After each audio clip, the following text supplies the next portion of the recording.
একটা প্রশ্ন ছিল, আমাদের ফিকহি ইমামদের মতে হজের বিভিন্ন প্রকার রয়েছে, তো এ সম্পর্কে যদি আমাদের দর্শকদের উদ্দেশ্যে একটু বলতেন। যে আমরা ওই প্রসঙ্গে বলছিলাম যে হজ কোনো ব্যক্তির কতটুকু তার আর্থিক এবং শারীরিক সামর্থ্য থাকলে ফরজ হবে। তো এই হজটা ফোকাহাই কেরাম, ফকিগণ, মুফতিগণ 3 ভাগে ভাগ করেছেন। একটাকে বলা হয় ইফরাদ, একটাকে বলা হয় তামাত্তু, একটাকে বলা হয় কিরান। তো যেই হজটাই করা হোক হজ আদায় হয়ে যাবে। হানাফি মাযহাব অনুযায়ী ইফরাদ হজ মানে শুধুমাত্র হজ করলেই হবে। কোনো ব্যক্তি এহরাম পরে নির্ধারিত মিকাত, যেটা অতিক্রম করার আগে এহরাম পড়তে হয়, এহরাম পরিধান করতে হয় এবং নিয়ত করতে হয় হজের। আমাদের এই অঞ্চল মদিনা থেকে যারা যায় তাদের হলো ইয়ালামলাম, পাহাড়ের পার্শ্ববর্তী অঞ্চল।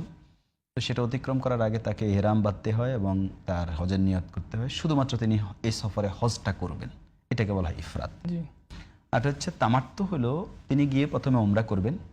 ওমরা করে, যেমন সাধারণত 8 তারিখ রাত থেকেই মিনায় মানুষ চলে যায়, এরপর থেকে 9 তারিখে তো আরাফার ময়দানে যায়।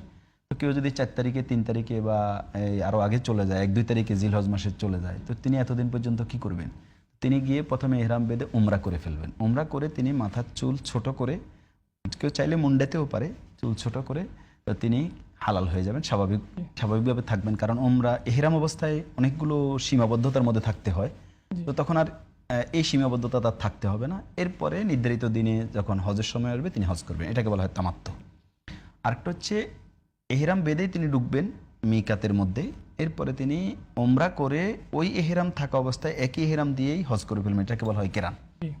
তো এটা সাধারণত যদি কেউ একবারে 6-7 তারিখে যাইয়া মক্কাতে পৌঁছায়, তো তার মানে একদিনের জন্য তিনি আর হালাল হন না, তিনি ওমরা করে একসাথে কি করেন। তো তবে যে কোনো হজ করলেই হয়ে যাবে।